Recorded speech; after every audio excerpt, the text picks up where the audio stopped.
Just from you being there and seeing these guys, now they get ready for game number 2. What was the conversation like about what they need to do in order to win in game 2 and flush a game 1 where they were right there in it? We were just talking about it. They're a basket interference play away from really tying this thing up and really winning this and capturing game number 1. What's the thought process now from them on game number 2?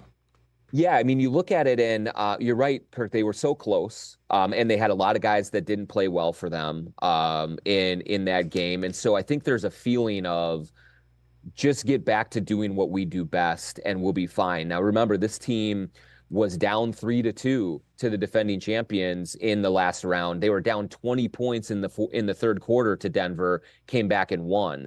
And so resilience and toughness is a part of this team's DNA. They were not panicking by any means after the loss last night. I do think they have to be a little bit careful because you wouldn't think that Dallas will shoot 6 for 25 from 3 again. They had an opportunity that they let slip through their fingers, and I think there was disappointment from the Wolves in that they knew that was a winnable game last night, but they also know that they have consistently risen to the occasion when their backs are against the wall.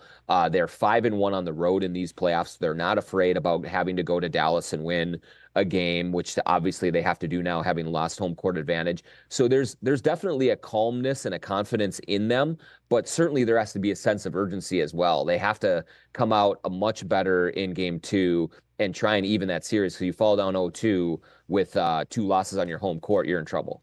Yeah, and they went out and won 2 games on their opponent's home court in the previous round, so they understand that this series is just getting started. We still got more games to go, so I think they'll be able to figure some things out. But, Jon, also yesterday that was released, the All-NBA team, and the first team did not have Anthony Edwards on that first team. He was a second-team All-NBA performer.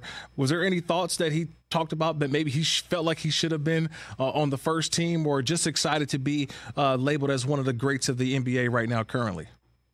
Yeah, no, I mean, Ant sure feels like he should be first team. Like Ant thinks right. He's the best player in the league. So so there is that from his perspective. But I do think if you look at the larger picture, at 22 years old to be a second-team All-NBA, especially, Kirk, in this era of the NBA where there's so much talent. I think this is the deepest talent pool this league has had, maybe ever. And so when you are a second-team All-NBA in right now, that is saying something. Now, Edwards will tell you, nah, I should be first team, and maybe going forward, he will be first team in the next couple of years here as he continues his ascension to superstardom.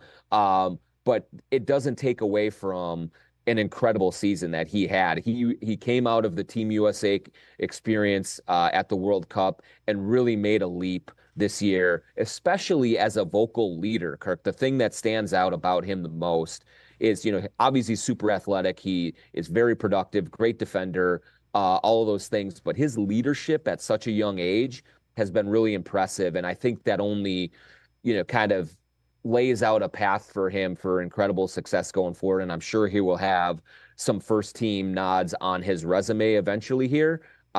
Just not quite yet. Catch the Rich Eisen Show every single day on the Roku channel, 12 to 3 Eastern, for free.